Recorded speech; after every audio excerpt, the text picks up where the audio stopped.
Invoice बनवायचा आहे, obligation तर क्लिअर आहे, इनवॉइस बनवायचा आहे. पण जर हेच क्लिअर नसेल की हा सप्लाय इंट्रास्टेट आहे का इंटरस्टेट आहे, त्यामुळे चुकीचा टॅक्स लावला जाऊ नये. आता जर चुकीचा टॅक्स लावला गेला तर काय करायचं? आता त्याकरता आपण म्हणजे ज्या काय ॲक्च्युली चुका होऊ शकतात त्याचा कायद्यामध्ये विचार करून त्यामध्ये मग तुम्ही पुढे जाऊन जेव्हा बघाल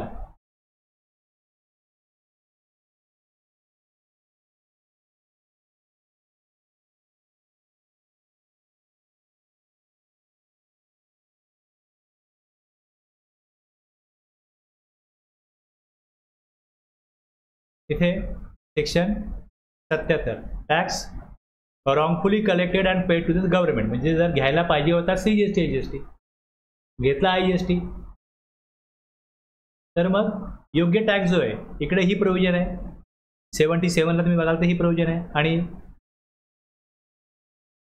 पण आता बघत होतो इथे IGST ॲक्ट,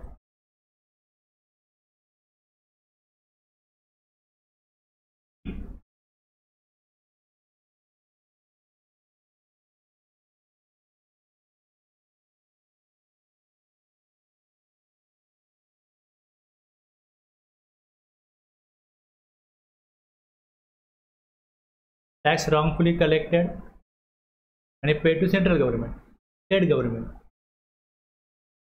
ओके, दोन्हीकडे हा सेक्शन दिला आहे. जर भरायला पाहिजे CGST HST, भरला IGST, भरायला पाहिजे IGST, भरला CGST HST, तर ज्यावेळेस हे लक्षात येईल त्यावेळेस योग्य टॅक्स भरा आणि चुकीचा टॅक्स जो भरला आहे तो रिफंड घ्या. आणि याच्यावरती कुठलाही इंटरेस्ट लागत नाही, कारण की पैसे दिले होते पण चुकीच्या हेडला दिले होते. मग ते योग्य हेडला तुम्ही अमेंडमेंट करून द्या आणि जमा करा, आणि जे अगोदर जमा केले चुकीच्या हेडला ते रिफंड मिळतील. पण ह्या चुकाच होऊ नये, ह्या चुकाच होणार नाही जर इथे क्लिअरिटी असेल की केव्हा टॅक्स लेवी करायचा आहे CGST HST आणि केव्हा IGST.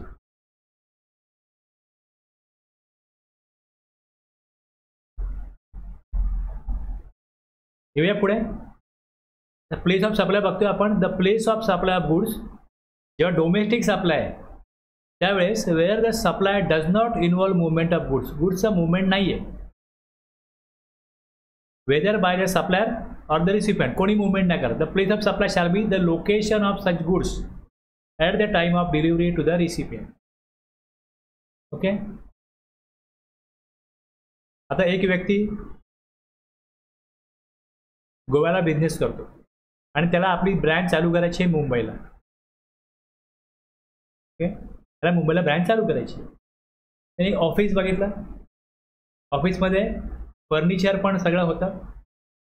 आता ऑफिस जे ज्याचं होतं त्यांनी रेंटवरती त्याला दिलेलं होतं, दुसरा व्यक्ती आला त्याला ऑफिस रेंटवरती घ्यायचं आहे. आता जो जे अगोदरचा व्यक्ती होता तो मोठ्या ऑफिसमध्ये शिफ्ट झाला, त्याने आपला बिझनेस त्याचा डेव्हलप झाला, तो मोठ्या ऑफिसला गेला. त्यांनी सांगितलं हे जे फर्निचर आहे हे तुम्ही घ्या, हे 2 लाखाला मी केलं आहे, तुम्ही मला फक्त 80,000 द्या. इथे मुवमेंट ऑफ गुड्स नाही आहे, इथे मुवमेंट ऑफ गुड्स नाही आहे, सप्लाय गुड्स आहे, मुवमेंट ऑफ गुड्स नाही आहे. आता जर तो रिसिपियंट जो घेतोय, रिसिपियंट तो गोव्यावरनं आला आहे, तो बोले माझा गोव्याचा नंबर घ्या, बिल बनवा. टॅक्सेस कुठले येतील?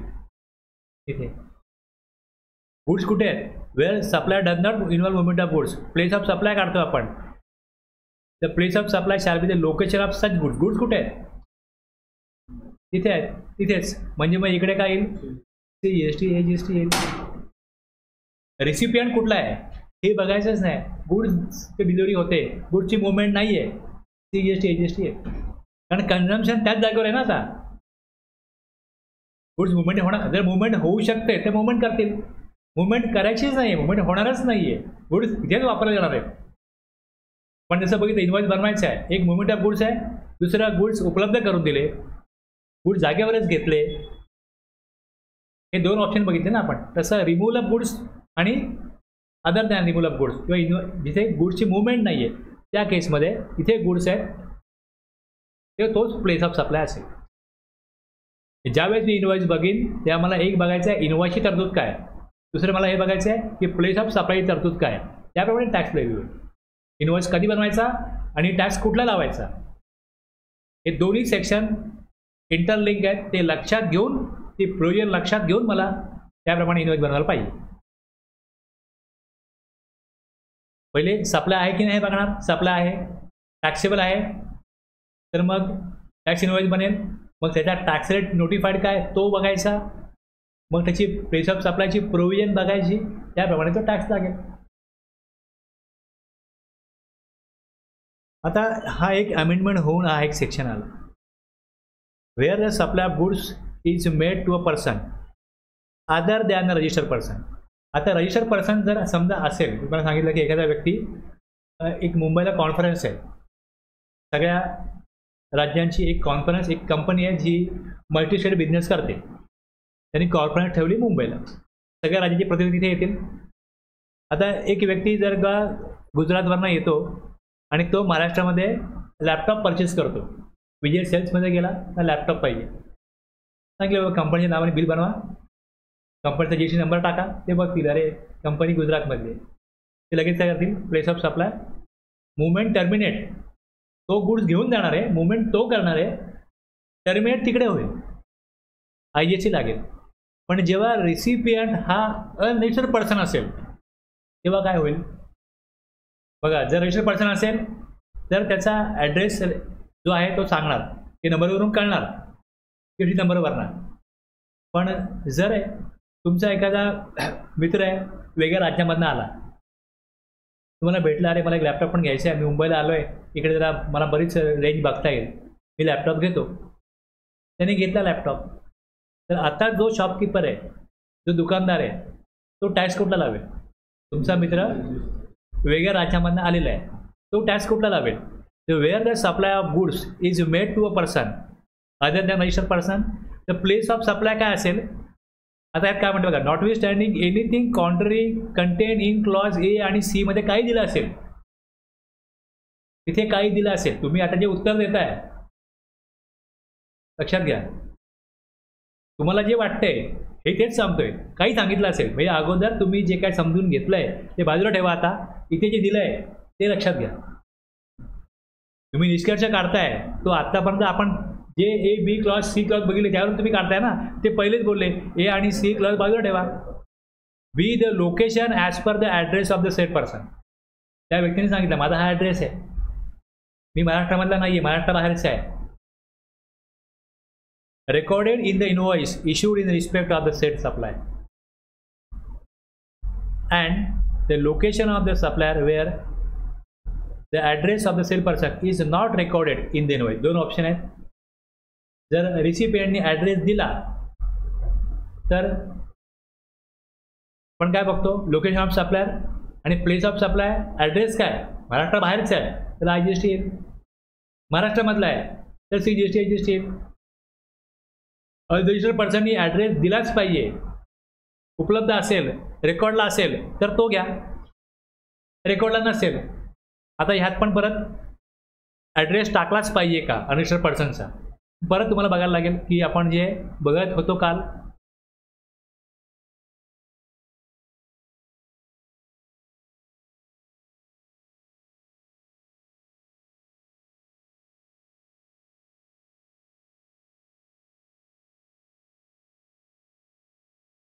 if recipient is unregistered, recipient जर अनरजिस्टर आहे, द व्हॅल्यू ऑफ सप्लाय 50,000 पेक्षा कमी आहे, नेम आणि ॲड्रेस ऑफ द रिसिपियंट आता 50,000 पेक्षा जास्त असेल तर त्याचा ॲड्रेस हा द्यावाच लागेल. कसं आहे, लॅपटॉप घेत आहे, जर त्याची किंमत 40,000 असेल तर अनरजिस्टर्ड रिसिपियंट आहे, जर तो सांगतो की मला इनवॉइस पाहिजे, डिटेल्स ऑफ, कारण की वॉरंटी आहे काय आहे तो इनवॉइस मागेल ना, आणि आता मी वॉरंटी मागायला येते, माझं नाव पण टाकून द्या, तो रिक्वेस्ट करेल टॅक्स इनवॉइसवरती, नाव टाकून दिलं जाईल. जर त्याचं नाव टाकलं गेलं तर कळलं ॲड्रेस त्याचा आलेला आहे. म्हणजे या प्रोव्हिजनप्रमाणे आता बी the location as per the address of the set person, place of supply काय असेल, त्या पर्सनचा ॲड्रेस असेल जो भारताबाहेरचा आहे तर प्लेस ऑफ सप्लाय इंटरस्टेट झाला, आता सप्लाय मग IGST. क्लिअर आहे.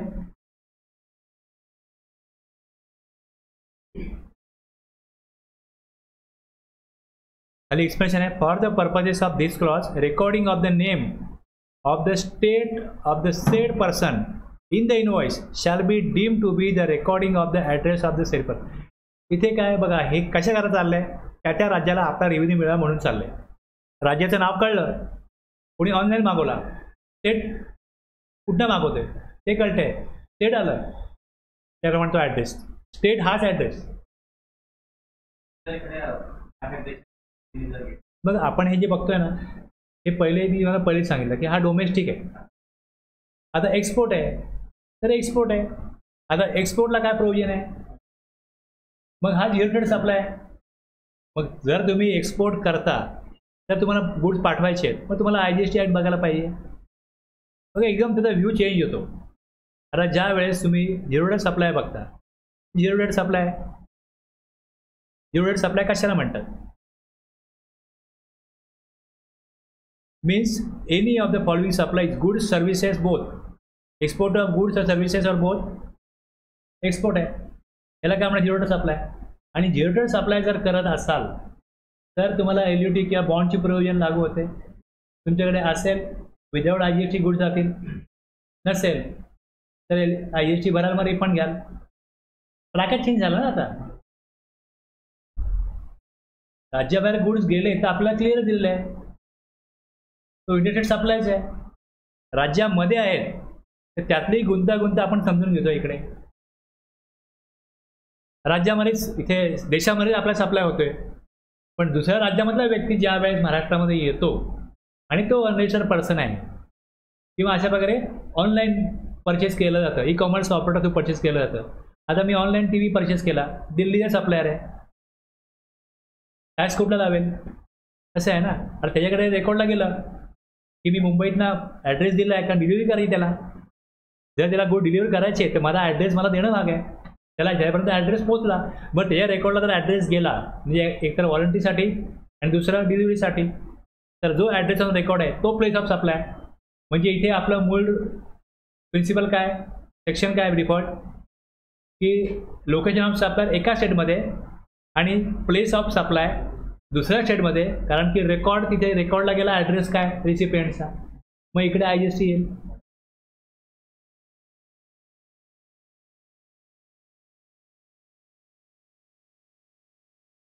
आता नॉर्मली अशा प्रकारे हे जे does not involve movement of goods कसलं असतं, असंच फर्निचर घेतलं,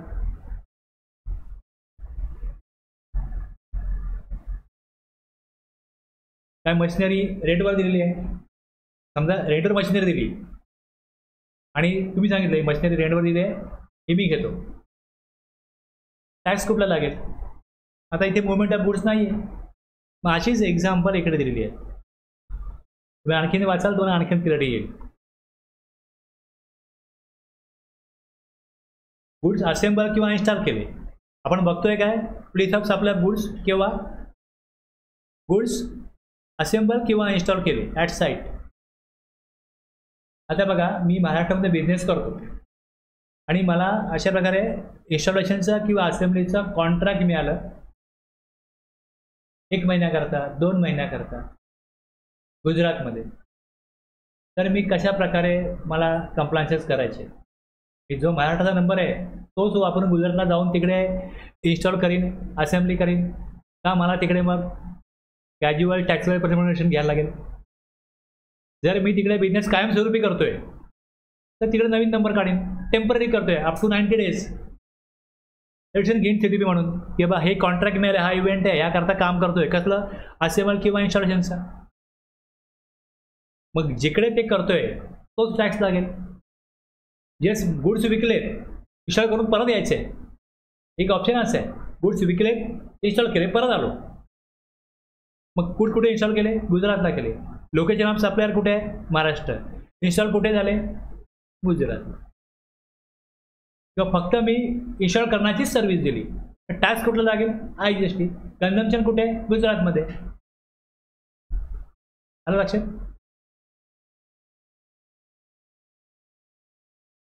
आता गुड्स आर असेंबल्ड और install at site, the place of supply shall be the place of such installation की असेंब्ली. आता बघा, इथे आपण बघतोय प्रोव्हिजन गुड्सची, मी गुड्स देणार आहे पण गुड्स बरोबर मला इन्स्टॉलेशन किंवा असेंबल करावं लागणार आहे. तर हा कंपोजिट सप्लाय झाला. मुख्य सप्लाय काय? In case of composite supply of goods where 2 supplies are involved. Supply of goods, आता जे गुड्स असतील त्या गुड्सची मला इकडे ट्रान्सपोर्ट करायचे, गाडीत लोड होतील, अनलोड होतील, हे सगळं मला करायचं. म्हणजे हा कंपोजिट सप्लाय झाला. मेनली दिसतं का काय की गुड्स आहेत आणि इन्स्टॉलेशन आहे, हे दोन क्लिअर आहे. म्हणजे कंपोजिट सप्लाय आला. 2 supplies are involved: supply of goods and ancillary supply of installation assembly service. The principal supply of goods which are being installed. लक्षात. आता जर तुम्ही कंपोजिट सप्लाय सेक्शन तुम्हाला कळलाय, सेक्शन 8 कळलाय, तर अशा ठिकाणी तुमचा गोंधळ होणार नाही. मुख्य सप्लाय गुड्सचा आहे, पण जिकडे ते गुड्स पाठवलेत असेंब्ली किंवा इन्स्टॉलेशन तिथे होणार आहे. तर हे सप्लाय ऑफ गुड्स आहे. आणि टॅक्सेस लेव्हिबल कुठले असतील? CGST नसतील.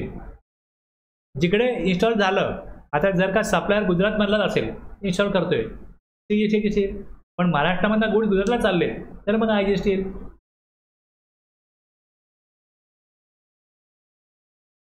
आणि तिसरी गोष्ट येत असं होतं की सप्लायर ॲट मुंबई आहे, रिसिपियंट ॲट नागपूर आहे, आणि तो सांगतो इन्स्टॉलेशन कुठे करा? आग्रा.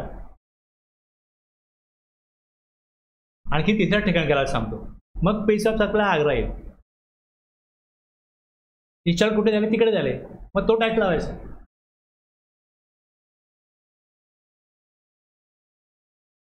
आता हे खूप गुंतागुंत आहे ना.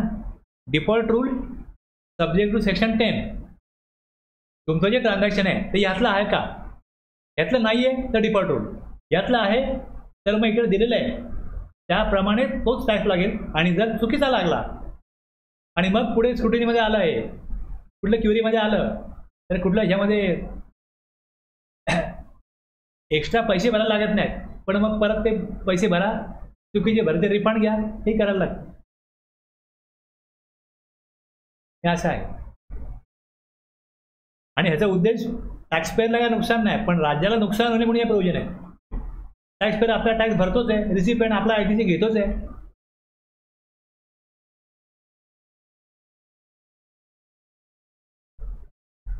आता ज्यावेळेस goods, when goods are sold supplied during a journey on board a conveyance, वाहनातनं जेव्हा एखादं वाहन चालतं आणि त्या वाहनामध्ये गुड्स विकले जातात, तर इथे कशा प्रकारे तुम्ही ठरवणार? हे फार डिफिकल्ट आहे. गुड्स विमानातून चालले तर वाकून बघा काय खाली, काय करणार आहे? बोटीतून चालले काय करणार आहे? ट्रेनमधनं. त्या ट्रेनचा जो प्रवास होतो तो अशा दुर्गम भागातून ट्रेन काढलेली असते. म्हणजे या प्रेशर सप्लाय तुम्ही काढणार कसं काय? बोटीतनं, विमानातनं किंवा ट्रेनमधनं. बसमधनं एक वेळ ठीक आहे हे, पण बसमध्ये पण असा एरिया असतो तिकडे कळणार नाही कुठलं गाव आहे, हा कुठला एरिया आहे. मग अशा वेळेला प्लेस ऑफ सप्लाय काय घ्यायचा? Whether it is the location from where the journey जिकडनं सुरू झाली, किंवा whether it is the destination, किंवा whether it is any of the location covered by the conveyance during the journey. 3 option आहेत. Goods चढवले मुंबईला गाडीमध्ये, गाडी चालले दिल्लीला. मग एक ऑप्शन काय की प्लेस ऑफ सप्लाय मुंबई घ्या, दुसरा प्लेस ऑफ सप्लाय दिल्ली घ्या, आणि तिसरा ऑप्शन कुठल्या जागेवर सप्लाय होती जागा घ्या. 3च ऑप्शन आहेत ना, चौथा ऑप्शन पॉसिबल नाही. आता इथे काय घेतलं असेल, काय घेता येऊ शकेल? The place of supply of goods shall be as under when the goods are supplied on board a conveyance including vessel, aircraft, train, motor vehicle, काही असो. The place of supply shall be the location at which such goods taken on board. जिकडे गाडीमध्ये goods चढवले किंवा बोटीमध्ये, विमानामध्ये, बस तोच place of supply. आता ते दिल्लीला चढवले तर भले त्याचं कन्झम्पशन दिल्ली टू मुंबई कुठेही हो, महाराष्ट्राचं काय ऑब्जेक्शन नाही. गुड्स महाराष्ट्राला चढवले, जे काय फायदा नुकसान आहे दोन्हीकडनं आहे ना. किंवा गुड्स महाराष्ट्रातून चढवले आणि ते विकले गेले मधल्या रस्त्यामध्ये, जिकडे राजस्थान एरिया आहे, पण राजस्थानमधनं पण ट्रेन निघते, तिकडे गुड्स चढवले गेले, किंवा ट्रेन थांबते तिकडे गुड्स चढवले गेले, तर प्रेशर सप्लाय राजस्थान होईल. जेव्हा लांब पल्ल्याची ट्रेन आहे तेव्हा वेगवेगळ्या ठिकाणावरून सप्लाय होतो. जरुरी नाही की सगळे गुड्स महाराष्ट्रामधून भरले जातील आणि तेच पूर्ण ड्युरिंग द जर्नी तेच वापरले जातील. मध्ये मध्ये वेगवेगळ्या ठिकाणी वेगवेगळे सप्लायर चढतील, त्या गाड्या आपला माल चढवतील आणि विकतील. जर त्याने तिकडे विकला, जिकडे चढवला तोच प्लेस ऑफ सप्लाय. त्याची विक्री कुठल्या पण स्टेशनला हो, कुठल्या पण जागी हो.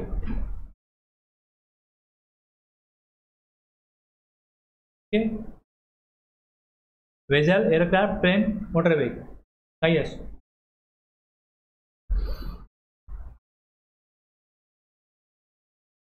A person purchases a power bank from the in-flight shopping catalog on board a flight traveling from Kolkata to Hyderabad.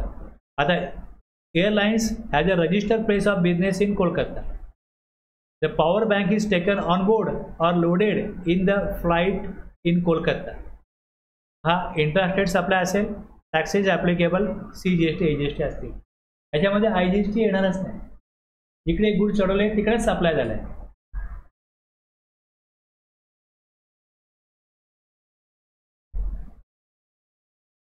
एक place of supply, place where movement terminates.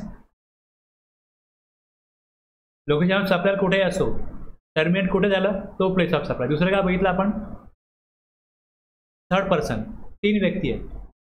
तिसरं, supply does not involve movement of goods. त्यानंतर unregistered पर्सनला supply झाला, त्यांनी over the counter purchase केलं, address दिलाय आणि installation assembly बघितलं. आणि आत्ता लोकेशन कसलं बघायचं, कन्व्हिनियन्सवरती गुड्स कुठे चढवले ते बघायचं. हे 6 सबसेक्शन आहेत जिकडे place of supply default rule लागू होत नाही. याप्रमाणे प्लेस ऑफ सप्लाय घ्यायचा.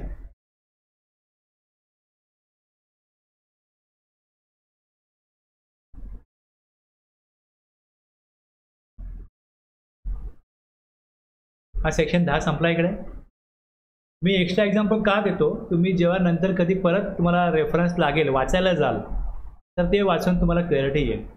आणि जेव्हा तुम्हाला तेवढी गरज असेल त्यावेळेस तुम्ही विसरला असाल तर तुम्हाला ते रिकॉल व्हायला मदत व्हावी म्हणून मी एक्स्ट्रा एक्झाम्पल तिकडे दिलेली आहे. सेक्शन 11 जो आहे, the place of supply of goods. इथे goods imported into India shall be the location of the importer आणि exported from India shall be the location of outside India. जसं मी export करीन तुम्हाला मी काल हा इनवॉइस दाखवला होता एक, की इथे मला या प्रकारे इनवॉइस बनवायला लागतो की सप्लाय मीन फॉर एक्सपोर्ट. असं इथे काय येईल, अशा प्रकारचं एंडोर्समेंट येईल, असं हेडिंग येईल. आता इथे इंडोनेशिया कंट्री आली, एलईडी नंबर असल्यास तो आला, IGST लागणार नाही, विदाउट पेमेंट ऑफ टॅक्स होईल. आणि जर टॅक्स भरून करायचे आहे तर इकडे on payment of integrated tax येईल, मग इथे हा नंबर येणार नाही, एज्युटी किंवा बॉन्ड्स. या प्रकारे एक्सपोर्टचं इनवॉइस बनेल. आणि मग हे 6A मध्ये जाईल, GSR 1 मध्ये. आणि सेजमध्ये गेलं तरी पण ते काय, युरोड सप्लाय, तिथे पण काय येतं, याच प्रकारे एलईडी प्रोव्हिजन लागू होते. एलईडी किंवा बॉन्ड आहे ते येईल, otherwise without payment of IGST किंवा विदाउट पेमेंट ऑफ IGST जाईल. सगळं तुम्ही जेवढा विचार करत होता तेवढं सगळं यात कव्हर झालेलं आता, की एक्सपोर्ट आहे, इम्पोर्ट आहे. The place of supply of goods imported into India shall be the location of importer आणि exported from India shall be the location outside India. जिकडे गुड्स पाठवले मग प्लेस ऑफ सप्लाय तिथे झालेला आहे.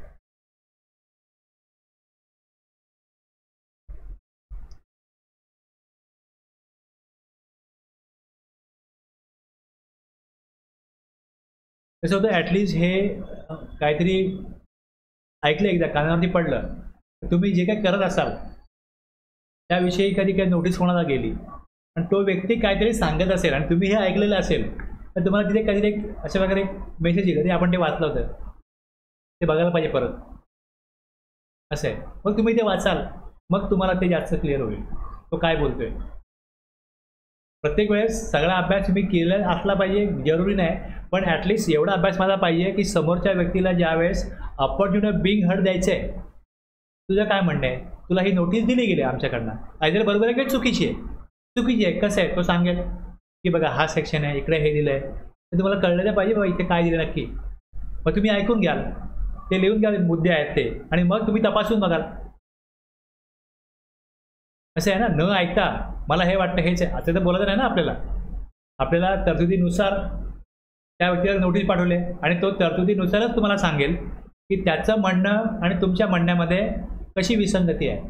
तुम्ही जे बोलताय हे काय चुकीचं, म्हणजे कायद्यानुसार मला वाटतं की विसंगत आहे, तो सांगेल. इथे चूक किंवा बरोबर नाही आपण म्हणत, आपण म्हणतो की हे विसंगत आहे, हे लागू होत नाही कायद्यामध्ये. या प्रकारे तुम्ही काहीतरी चुकीच्या प्रकारे इंटरप्रेट केलं तर मला काय वाटतं तो त्याला व्ह्यू सांगेल. तुम्ही तो व्ह्यू समजून घ्याल आणि मग तुमच्या वरिष्ठांशी सांगा की तो व्यक्ती असं बोलतोय. जर तुम्हाला ही जबाबदारी दिली गेली तर तुम्हाला कम्युनिकेशन करता आलं पाहिजे. जर तुम्हाला तरतुदी क्लिअर आहेत तर तुम्ही प्रॉपर कम्युनिकेट करू शकाल. मग ऑडिटचं काम असो, इन्स्पेक्शनचं असो, कुठलं पण असो.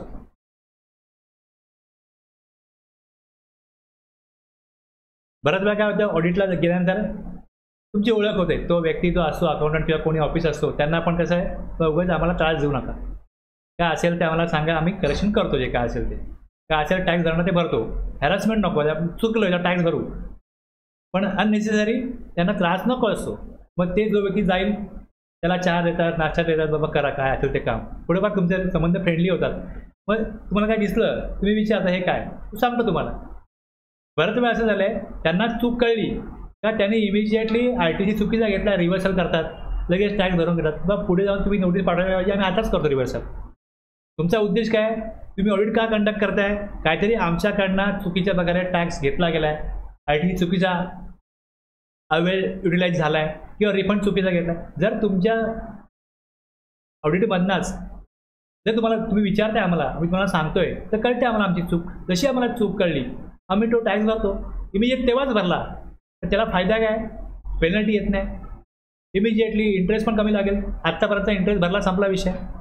तुम्ही 3 महिने ऑडिट कराल, मग तुम्ही ते पाठवाल, तेवढा इंटरेस्ट लावाल, तेही त्यांना कमी होतं. आणि उद्देश तोच आहे की जर टॅक्स चुकीचा भरलेला नाही तर भरून घ्या. मग जर तो तुम्हाला सांगेल बाबा हे असंच आहे, तुम्हाला माहितीच नाही प्लेस ऑफ सप्लाय, मग तुम्ही त्याच्याशी काय, तो काय बोलतोय तुम्हाला काय कळतंय, काय समजत राहणार नाही ना. म्हणजे जो व्यक्ती ऑडिट करेल तेव्हा त्याला ह्या बारीक सारीक लिंक माहिती पाहिजे, कुठे काय लिंक आहे हे माहिती पाहिजे, कुठला संबंध कुठे आहे हे क्लिअर पाहिजे, तरच तो ऑडिट करू शकतो, अदरवाईज नाही करू शकत. आता मी हा जो सेक्शन आहे हा खूप मोठा आहे, यामध्ये 14 सबसेक्शन आहेत. यात तुम्हाला जास्त पेशन्स, जास्त फोकस ठेवायला लागतील. गुड्समध्ये तेवढी कॉम्प्लिकेशन्स नव्हते, यात जास्त कॉम्प्लिकेशन्स आहेत प्लेस ऑफ सप्लायमध्ये.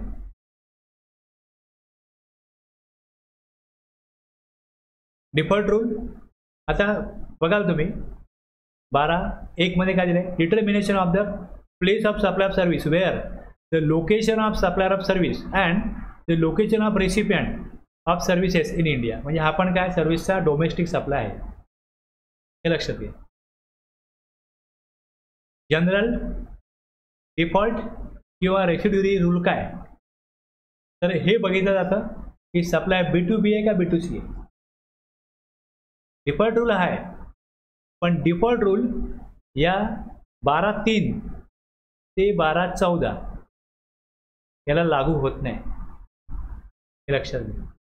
12(3) ते 12(14) यांना डिफॉल्ट रूल काय की service supply to registered person, B2B supply आहे किंवा B2C सप्लाय आहे. तर डिफॉल्ट रूल काय तो इकडे दिलाय 12(2) मध्ये, आणि तो लागू होणार नाही 12(3) ते 12(14) साठी. ओके, म्हणजे जर ट्रान्झॅक्शन या 12 सबसेक्शन मधली असतील, सर्व्हिस दिली गेली या 12(3) ते 12(14) मधली, त्या डिफॉल्ट रूल त्याला लागू होणार नाही प्लेस ऑफ सप्लाय काढताना. तुम्हाला मी एक एक्झाम्पल विचारतो होतो बघा. एक व्यक्ती त्याच्या बिझनेस पर्पज मीटिंगसाठी मुंबईहून सुरतला गेला. सुरत इथे गुजरातमध्ये, तिथे एका हॉटेलला राहिला. त्यांनी हॉटेलला तिकडे स्टे केला. हे लॉजिंग आहे ना. आता हे जे लॉजिंग पर्पज त्यांनी 1000 रुपये पे केले. या 1000वरती टॅक्सेस ॲप्लिकेबल CGST HGST होईल का IGST होईल? काय होईल? IGST होईल तर कोणाला वाटतंय?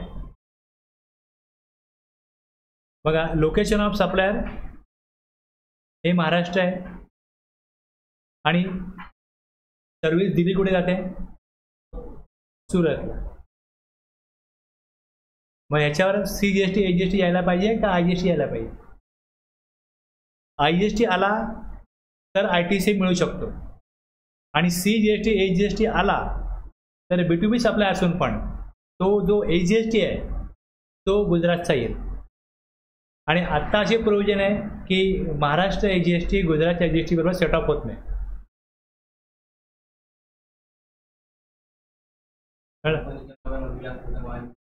हां, मी कंपनीचं सांगतो तुम्हाला. बिझनेस पर्पज तिकडे तो गेला, हा B2B सप्लाय आहे. IGST मध्ये कसं होतं की IGST मध्ये 2 कंपोनंट आहेत. IGSTचा ITC मिळून जातो. पण जर CGST HGST आला तर हा HGST महाराष्ट्र HGST नाही आहे. जो व्यक्ती मुंबईला आहे त्याचा नंबर स्टेट कोड 27 आहे आणि जर गुजरातचं हॉटेल आहे, लॉज आहे, तिकडे जर का तो बिल बनेल ते गुजरातचा स्टेट कोड 24 आहे, त्या नावाचं बिल बनेल, तो HGST गुजरातला मिळतोय, ते महाराष्ट्रावर सेटअप का करतील? असं आहे ना. प्रत्येक स्टेटने आपापलं इन्कम वेगळं राहावं म्हणूनच तरतूद करून घेतली की आम्हाला CGST HGST वेगळा पाहिजे. आणि 2 राज्यांना एकमेकांशी काही रेग्युलेशन संबंध नाही आहे. ते एकमेकांचा ITC एकमेकांशी सेटअप त्यांना करायचंच नाही आहे. ते केंद्राला पण वेगळे ठेवतात तर वेगळ्या राज्याला काय? लक्षात घ्या. आता जर तिकडे CGST HGST जर का येत असेल तर महाराष्ट्रामध्ये तो CGST पण आणि HGST पण याचा सेटअप घेता येत नाही. येत नाही घेता. आणि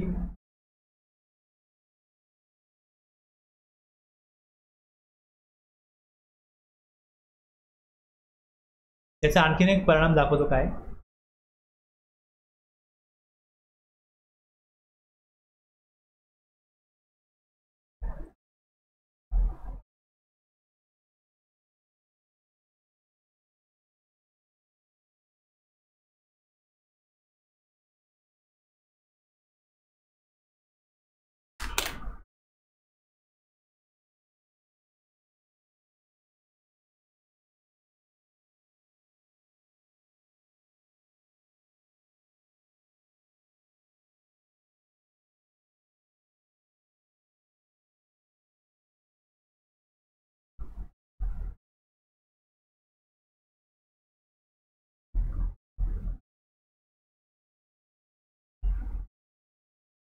आता इथे काय होईल, तो 150 भरेल, त्याला मी नंबर दिला आहे की माझा नंबर महाराष्ट्रामधला आहे.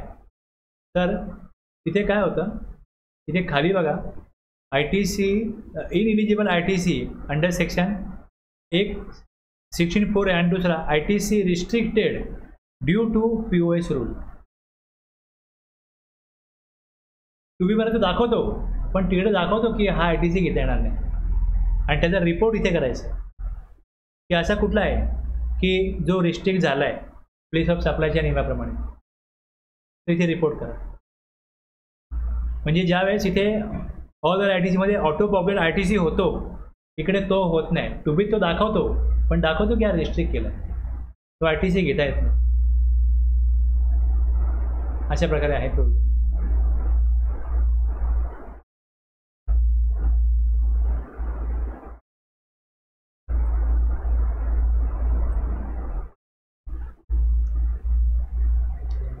कसं होतं की तुम्ही एका व्ह्यूमधनं बघताय, लॉ मेकरचा व्ह्यू वेगळा असेल तर त्यातनं उत्तर वेगळं येणार. असे लॉ मेकर काय काय ॲझम्पशन घेतात, तर त्यांचे ॲझम्पशन काय काय असू शकतात लॉ मेकरचे. तर बघा इथे दिले त्यांनी की एक लोकेशन ऑफ प्रोव्हायडर विचारात घ्या, सर्व्हिस प्रोव्हायडर. जर हॉटेल जिकडे आहे ती इमूवेबल प्रॉपर्टी आहे, म्हणजे सर्व्हिस कुठे कन्झ्युम झाली तिकडे झाली, तिकडे त्यांनी हा बेसिस वापरला.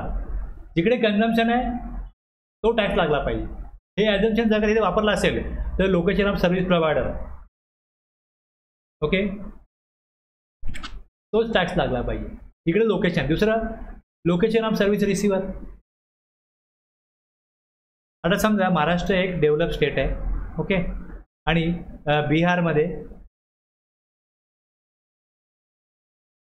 एखाद्या व्यक्तीला आपली कंपनी चालवायची आहे, त्याचा अकाउंटंट आहे, त्याला वाटलं जीएसटीचं ट्रेनिंग याला द्यायला पाहिजे, पण बिहारमध्ये जे लोक आहेत त्यापेक्षा महाराष्ट्रामध्ये जर पाठवला तर जास्त त्याला अनुभव मिळेल, चांगला प्रकारे ट्रेनिंग मिळेल.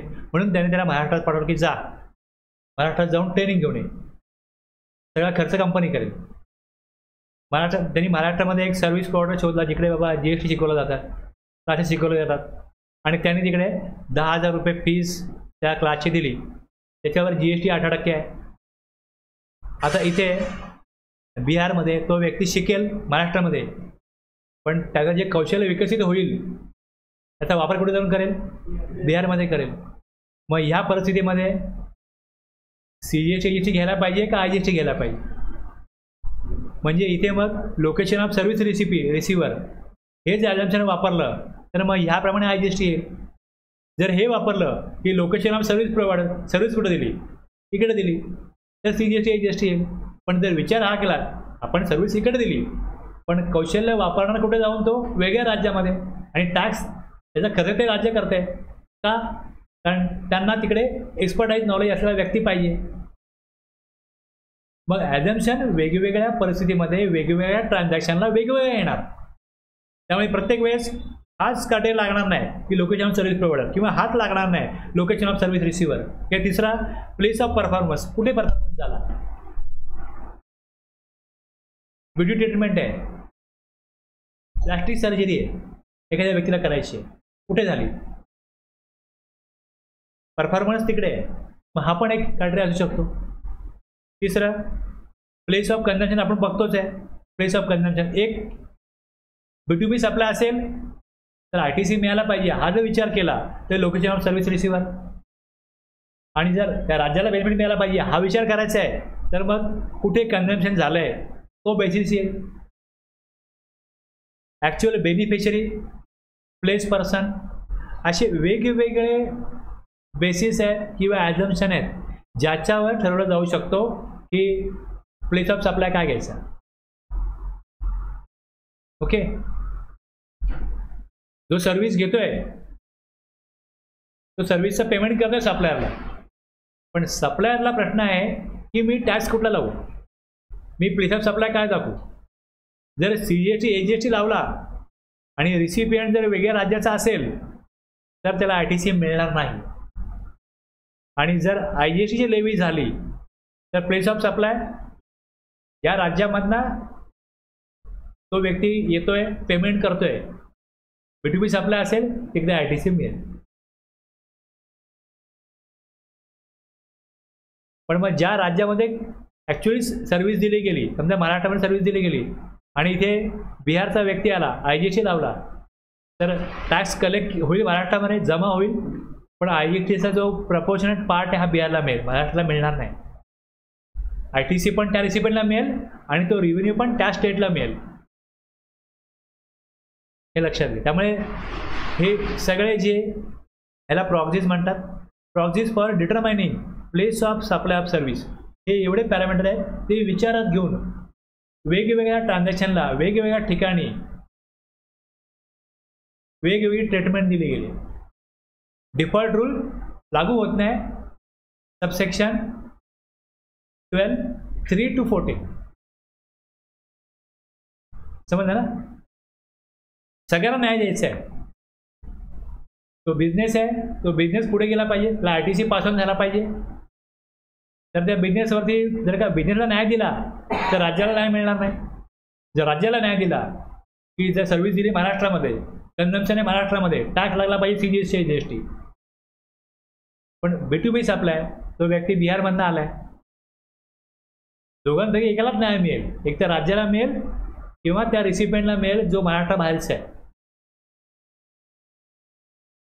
त्यामुळे सबसेक्शन 3 to 14 मध्ये ह्या वेगवेगळ्या एक्झाम्पशनप्रमाणे वेगवेगळ्या ठिकाणी प्लेस ऑफ सप्लाय जसं लॉ मेकरला वाटलं त्यांनी तो पॅरामीटर विचारात घेऊन सांगितलं इथे प्लेस ऑफ सप्लाय हा घ्यायचा. आलं लक्षात?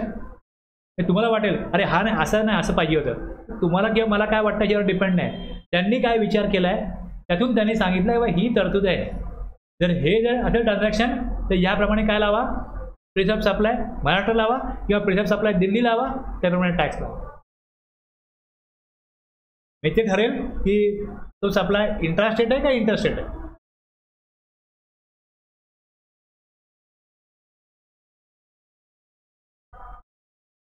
आपल्याकडे B2B B2C असतं हे सगळी माहिती यात दिलेली आहे मी. आता हे 12.3 आता place of supply of service काढायचं आहे. आता बघा इथे काय केलं आहे, हे खूप डिस्क्रिप्टिव्ह प्रोविजन आहे. इकडे मेरा एक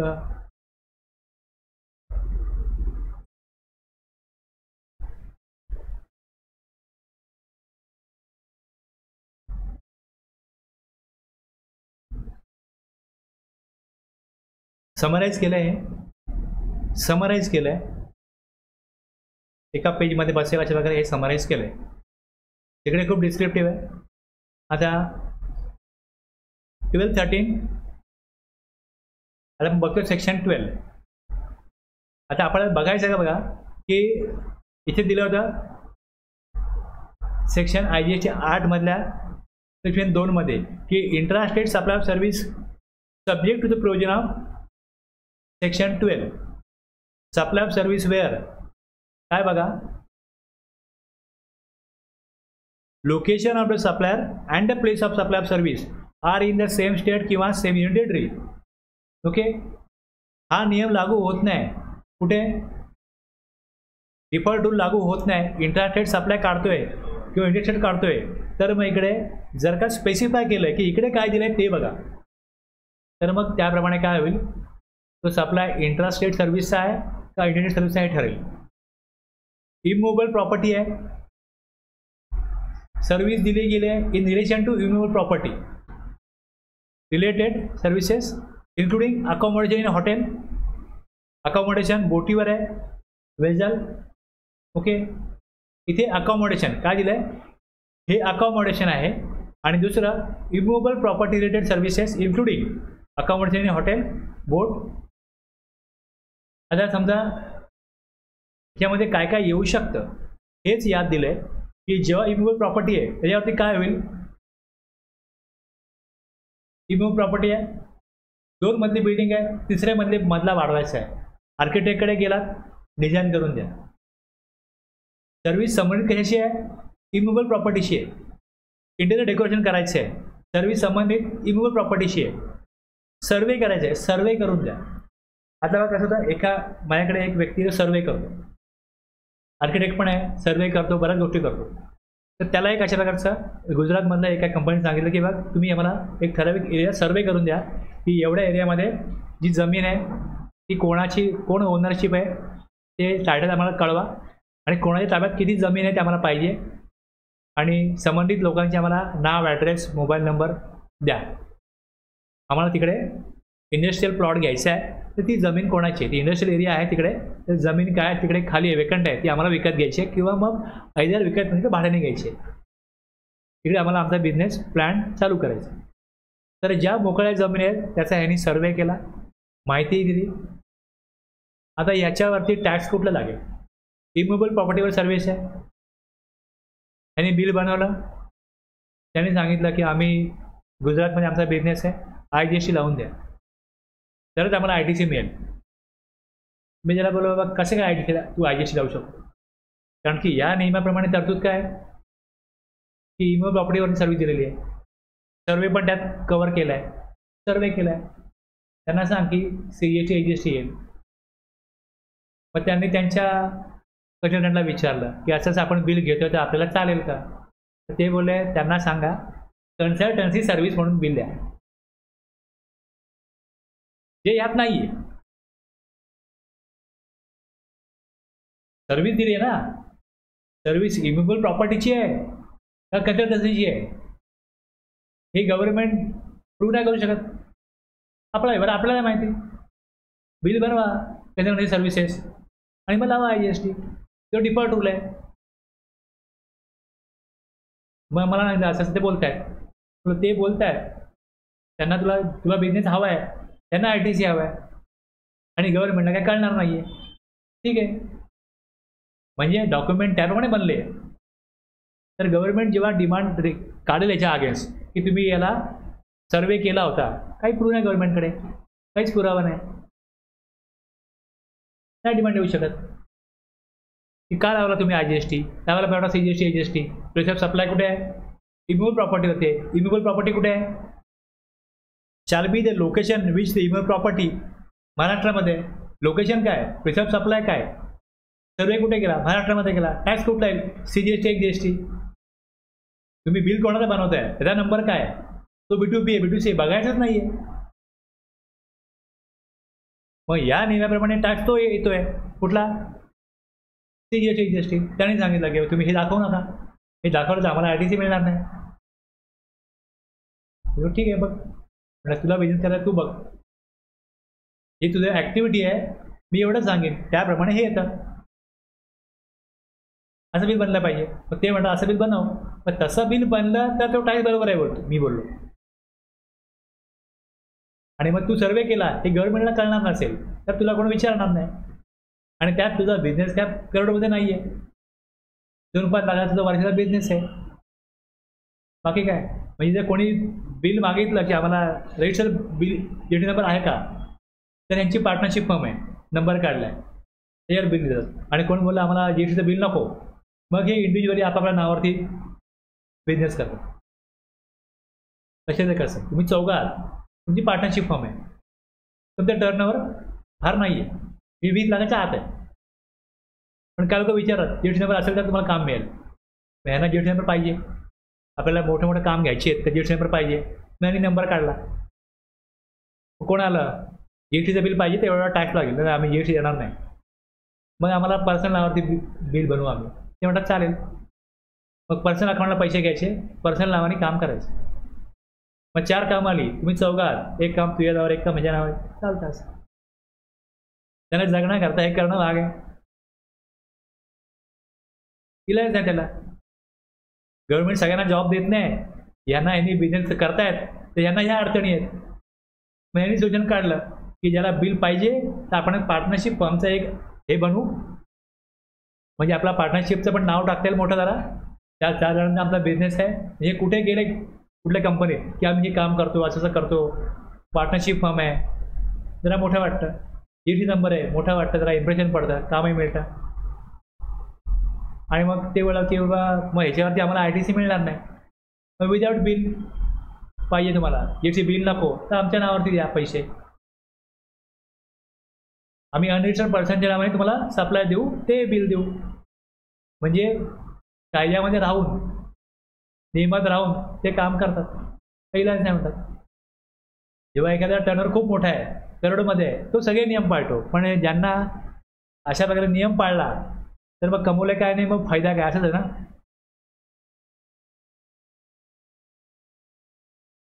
कळणार तुम्हाला, म्हणजे नियम काय सांगतो, हा नियम सांगतो. मी त्याला बोललो मग तुम्ही जर का तो व्यक्ती तुम्हाला बोलला की तुम्ही पार्टनरशिप फर्मचं बिल नका देऊ, तुम्ही तुमच्या अकाउंटला घ्या, बेटर होईल. कसं आहे,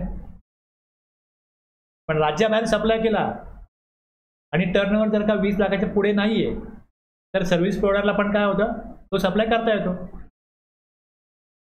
जोपर्यंत 20 लाखाचा ॲग्री टर्नओव्हर एक्सिड होत नाही, नियमात तुझं काम होऊन जाईल. हे सगळे नियम बघावे लागतात. जर राज्याबाहेर सप्लाय केला, इंडियात सप्लाय केला, रजिस्ट्रेशन कंपल्सरी आहे, पण सर्व्हिस प्रोव्हायडरला एक्झाम केलं आहे. गुडचा सप्लाय नाही करू शकत, पण सर्व्हिस प्रोव्हायडरचा सप्लाय चालतो. म्हणजे ही सगळी लिंक लक्षात घ्या तुम्ही.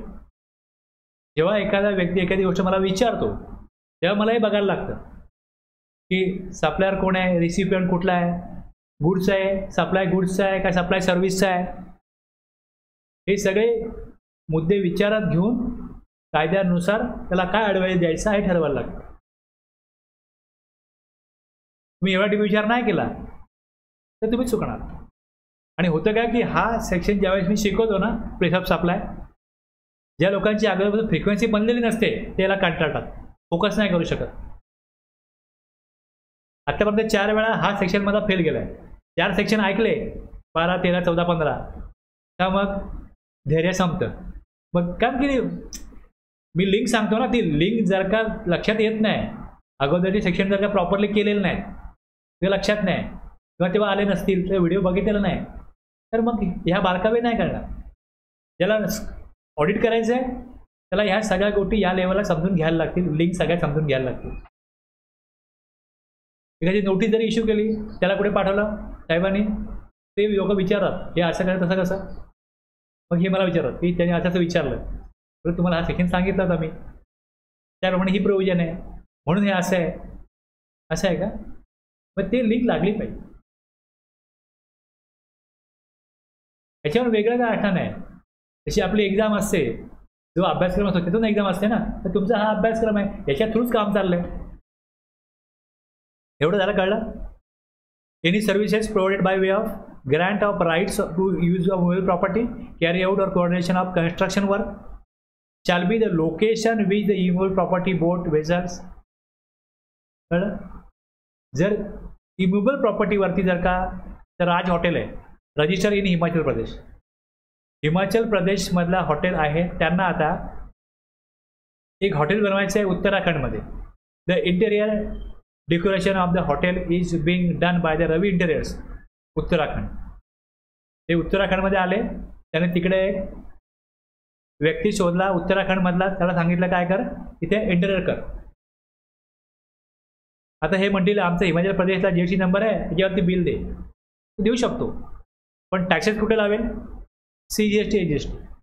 हा इंट्रास्टेट सप्लाय होईल. Even though the recipient Raj hotel registered place of business in Himachal आहे. आता हे हॉटेल बनत आहे, बनवत आहे, पूर्ण होईल, मग ते इकडे नंबर काढतील. लक्षात घ्या, अजून त्यांनी नंबर काढलेला नाही. कुठला? उत्तराखंडमधला. आता त्याचा बिझनेस कुठे आहे? हिमाचल प्रदेशला आहे. त्या नावाने ते बिल देतील. तर जो सप्लायर आहे, इंटेरियर डिझायनर जो आहे, त्याला टॅक्सेस लावायला लागतील. इंट्रास्टेट सप्लाय असल्यामुळे CGST AGST. ह्या सगळ्या ठिकाणी काय होतं, इमूवेबल प्रॉपर्टी कुठे आहे, तिथे आहे, तो टॅक्स लागतो. आता जिकडे इमूवेबल प्रॉपर्टी आहे, आर्किटेक्ट आहे, तो महाराष्ट्रामध्ये, तो इथला नंबर काढेल ना, प्रॉपर्टी इथली आहे, टॅक्स लागेल CGST AGST. सर्व्हिस देईल इमूवेबल प्रॉपर्टीची. असं आहे. आता इमूवेबल प्रॉपर्टी जर गुजरातला असेल आणि तिकडे तो सप्लाय करतोय, तर मग त्याप्रमाणे तो इंटरनेट सप्लाय होईल. प्रॉपर्टी कुठे आहे? तिकडे आहे. सप्लायर कुठे आहे? महाराष्ट्रामध्ये आहे. Okay.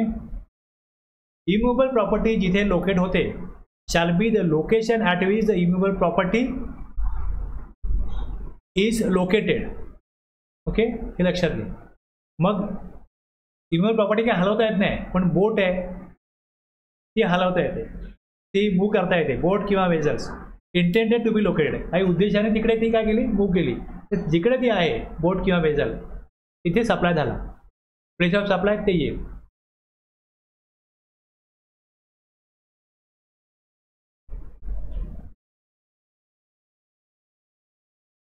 Restaurant and catering services, personal grooming, fitness, beauty treatment and health services. हे पण काय, location where the services are actually perform. इथे B2B B2C बघितलंच जात नाही, कुठे दिला सप्लाय. आता रेस्टॉरंट हॉटेलला घेता व्यक्ती गेला, कॅटरिंग सर्व्हिस दिली गेली, personal grooming, fitness, beauty treatment, health services. तुम्ही डिस्क्रिप्टिव्हली बघाल 12(4).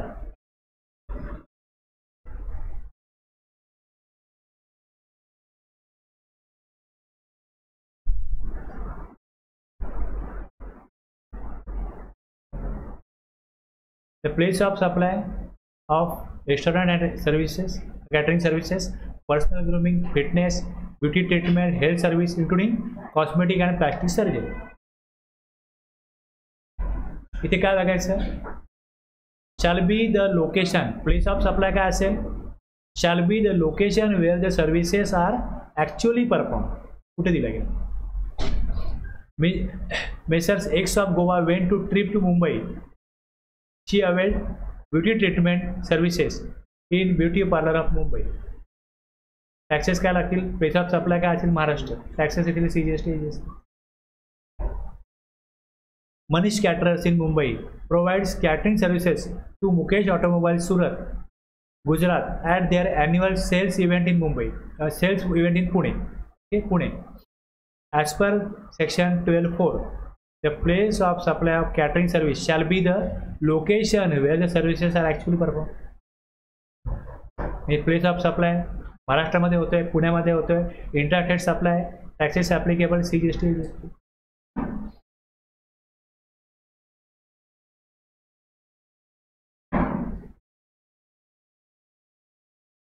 Telecommunication services. आता टेलिकम्युनिकेशन सर्व्हिस कशा कशा प्रकारे दिली जाते, एक प्रीपेड आहे, पोस्टपेड आहे, तसंच फिक्स लाईन,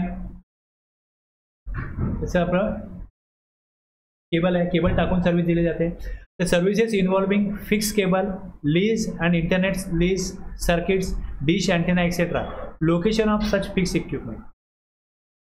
जर त्या इक्विपमेंट थ्रू सर्व्हिस होते तर ज्यावेळेस मला ती सर्व्हिस पाहिजे, मी जाऊन कॅन्सलेशन करीन, फॉर्म भरीन, कुठल्या ॲड्रेसला मला पाहिजे, मग तिकडे मला ते लाईन जोडून देतील, मग त्या ॲड्रेसवरती बिल येईल. मग इथे प्लेस ऑफ सप्लाय काय होईल, की ज्या जागेवरती बिल केलं जात आहे की तो प्लेस ऑफ सप्लाय आहे. आणि ह्या ज्या टेलिकम्युनिकेशन सर्व्हिस देणाऱ्या कंपन्या आहेत यांचा बिझनेस 24 तास 12 महिने असतो. तर त्यांना प्रत्येक राज्यामध्ये काय घ्यायला लागतं, रजिस्ट्रेशन, बरोबर ना. आता पोस्टपेड मोबाईल आहे आणि इंटरनेट सर्व्हिसेस आहेत. ओके, पोस्टपेडला वेगळा विषय होईल, प्रीपेडला वेगळा होईल. पोस्टपेडला पण कसं आहे, मी ॲड्रेस दिला आहे, मी किती कॉल केले, डेटा किती वापरला, SMS किती केले, त्यानुसार कंपनी मला बिल देईल. Location of billing address of the recipient, आणि जर if the same is not available मग लोकेशन ऑफ सप्लायर. आता प्रत्येक स्टेटमध्ये ते राज्यामध्ये ट्युशन घेणारच आहे. तो ऑप्शन दिला आहे, तुमच्या ॲड्रेसला रिसिपियंटचा जर का तुमच्या रेकॉर्डला रिसिपियंटचा ॲड्रेस आहे तर तो ॲड्रेसला सप्लाय झाला, आणि जर ॲड्रेस एक्झिस्ट करत नाही तर लोकेशन ऑफ सप्लायर. आता प्रीपेडला कसं होतं, प्रीपेडला तुम्ही वेगळ्या राज्यामध्ये गेला, तुम्ही महाराष्ट्रामध्ये राहता, तुम्ही वेगळ्या राज्यात गेला आणि तुम्हाला कळलं मोबाईलचा मला रिचार्ज संपत आला आहे, रिचार्ज संपला तर आपण लगेच तिकडे बघतो रिचार्ज कुठे होतं का, रिचार्ज करतो. किंवा मग दुसरा ऑप्शन काय, आपण मग ऑनलाईन रिचार्ज करतो. मित्राला बोलायला रे माझा रिचार्ज कर, तो लगेच ऑनलाईन रिचार्ज असेल जाईल, ऑनलाईन रिचार्ज करेल. हे होतं ना प्रीपेडला. Prepaid mobile, internet, DTH service provided. काय काय, मोबाईल, DTH आणि इंटरनेट, जे कसं आहे प्रीपेड आहे. थ्रू, आता हे कसं होईल, थ्रू सेलिंग एजंट, म्हणजे कंपनीचे सेलिंग एजंट आहेत, याच्या थ्रू सप्लाय होतो. Selling agent, reseller, distributor. Address of such selling agent, म्हणजे कंपनी कोणाला ते व्हाउचर कोणाला विकते, बघा व्हाउचर असतं, ते व्हाउचर डिस्ट्रीब्युटर ॲक्च्युली कंझ्युमरला विकतात. मग कंपनीने कोणाला विकलं, through selling agent, reseller, distributor. Address of such selling agent, reseller, distributor in the records of supplier of at the time of supply. दुसरं, by any person to final कोणी विकतो कोणाला, final सबस्क्रायबरला. तर location where prepayment is received और place of sale of voucher. तुम्ही गेला गुजरातला, सांगितलं मला रिचार्ज करून द्या, कुठे विक्री झाली, गुजरातला. प्लेस ऑफ सप्लाय काय, गुजरात. तो विकणारा कुठे आहे, गुजरातमध्ये, तो टॅक्सेस लावेल CGST AGST. When payment made through electronic mode, location of recipient in the records of supplier. म्हणजे जर तुम्ही ऑनलाईन पेमेंट केलं, कुठे जा, देशामध्ये कुठे पण जा, तुम्ही रिचार्ज करता, ऑनलाईन करता, तुम्ही जेव्हा कार्ड घेतलंय तुमच्याकडनं आधार नंबर, आधार कार्डचा ॲड्रेस सगळं घेतला असेल ना, ॲड्रेस आहे त्यांच्याकडे. मग सप्लाय कुठे झाला? त्या ॲड्रेसला झाला. रिचार्ज तुम्ही रिचार्जला कुठल्या पण राज्यातला कुठला पण करा. Other cases, address of recipient in the records of the supplier and if same is not available, मग लोकेशन ऑफ सप्लायर. जर रिसिपियंटचा ॲड्रेस उपलब्ध नसेल तर मग हा ऑप्शन दिला आहे.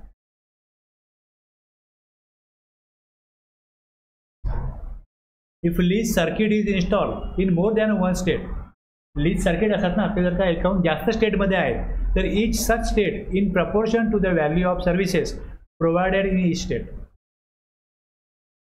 लीज सर्किट इन्स्टॉल होतात ज्याच्यामुळे काय होतं, सर्व्हिस प्रोव्हाइड केली जाते. तर त्या एकेका सर्किटवरना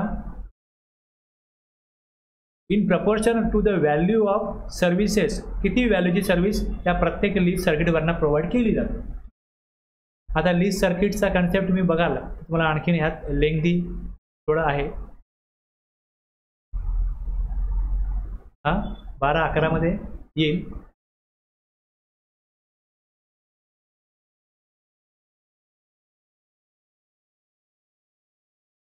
तुम्ही गुगलला जाऊन सर्च कराल की लीज सर्किट काय असतं, तुम्हाला आणखीन माहिती मिळेल कशा प्रकारे वर्क होतं, मग आणखीन माहिती मिळेल.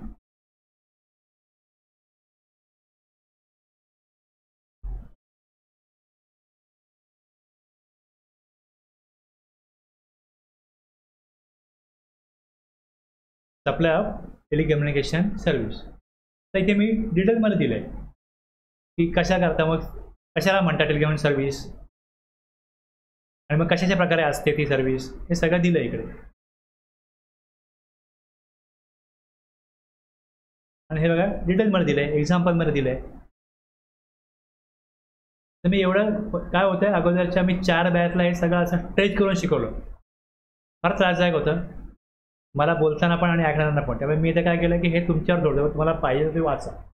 मी तुम्हाला त्याचा एक ओव्हरव्ह्यू घेतोय कशा प्रकारे सर्व्हिसेसच्या केसमध्ये. नॉर्मल केस काय, इकडे B2B B2C बघायचा नाही आहे, अशा केस मी काय केल्या इथे एकत्र केल्यात.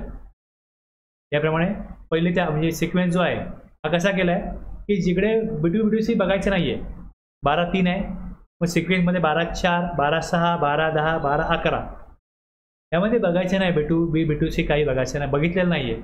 हे नेचर आहे. या प्रकारची सर्व्हिस आहे banking, other financial services including stock broking. Location of the recipient of service in the records of supplier. याला सर्व्हिस द्यायची आहे, त्याचा ॲड्रेस काय, location of supplier of services if location of the recipient service not available, ते उपलब्ध नाही आहे, service दिली, सप्लायरचं जे लोकेशन आहे तेच लोकेशन प्लेस ऑफ सप्लायमध्ये येईल. Advertisement services to the government, गव्हर्नमेंटला दिली.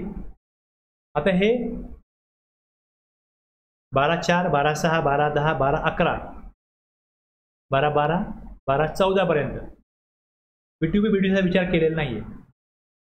ईच ऑफ स्टेट, गव्हर्नमेंटला जेव्हा सर्व्हिस दिली, each of state UT where the advertisement is broadcasted, displayed, run केली जाते, डिस्मिनेटेड,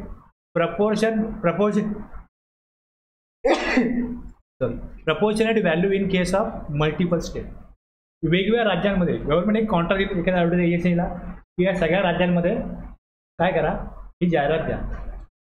आरोग्यविषयक असेल, आणखीन कुठला विषयक असेल, ती जाहिरात दिली तर मग गव्हर्नमेंटला काय करायचं आहे, प्रपोर्शनेट व्हॅल्यू किती आहे प्रत्येक स्टेटमध्ये. ब्रॉडकास्ट होऊ न्यूज चॅनलला दिले, कुठल्या चॅनलला दिले, TV चॅनलला, डिस्प्ले, रन, डिस्मिनेटेड, कुठल्याही प्रकारे याची व्हॅल्यू किती ठरली आहे. मग तिकडे लमसम अमाऊंट समजा 10 लाख आहे, पण कुठल्या राज्याचे किती आहे तेवढ्या व्हॅल्यू सप्लाय त्या राज्यामध्ये झालं. अशा प्रकारे याचा प्लेस ऑफ सप्लाय येईल. आता हे जे B2B आणि B2C वाले आहेत हे मी नेक्स्ट क्लासला घेईन. आणि बाकी तुम्ही मेन टाईम आता मधल्या काही दिवसामध्ये हे जर वाचलं तर तुम्हाला किती कळतं, काय कळतं हे बघा. ओके, काय होतं म्हणजे मी आता फार सावध झालो आहे. कुठेही इंटरेस्ट ब्रेकअप म्हणजे काय होतं, केव्हा केव्हा काही गोष्टी न कळलेल्या बऱ्या, पण असा एक कॉन्फिडन्स होतो की आपल्याला कळतंय. मग ते पूर्ण शेवटपर्यंत गेलं तर बऱ्याच गोष्टी डोक्यात शिरतात, पण कळतंय म्हणजे कंटाळा येत नाही, बोर्डम होत नाही. आणि शेवटपर्यंत तुम्ही ऐकणं गरजेचं आहे. ऐकलात तर तुमचं काय काम चाललंय हे तुम्हाला कळेल आणि तुम्हाला जसजशी त्याविषयी अधिक माहिती घेण्याची गरज पडेल तुम्ही परत नोट्स काढा, आणखीन काय बुक्स वगैरे परचेस करा, वाचा. यूट्यूबला बरेच लोक लेक्चर अपलोड करतात, तसं मी करतो, ते ऐका. वारंवार तुम्ही ऐकत जाल, तुम्हाला ह्यातनं क्लिअरिटी येईल. एखादा शब्द आहे, त्या शब्दामध्ये सर्व काय नाही आहे, त्या शब्दामागे काय भावनेने त्यांनी ती प्रयोजन केली आहे, जे सांगायचं आहे त्याकरता शब्द आहेत, वाक्य आहेत, भाषा हेच आहे ना. पण त्याच्या मागणं नक्की सांगायचं काय ते जर नाही कळलं, शब्द फुकट गेले, भाषा फुकट गेले. आपण वेगळं समजतोय, ते वेगळं सांगतायत. तुम्ही एक्झॅक्टली त्यांनी जे शब्दात मांडले ते तुम्हाला कळलं तर कळतं बा हे असं का चाललंय. लिटिगेशन मॅटर का होतात, कोर्ट मॅटर का होतात, की बोलणारा वेगळ्या अर्थाने बोलतोय, ऐकणारा वेगळ्या अर्थाने बोलतोय. तो अर्थ नाही कळला तर उद्देश साध्य होत नाही. तो थांबवा इथे.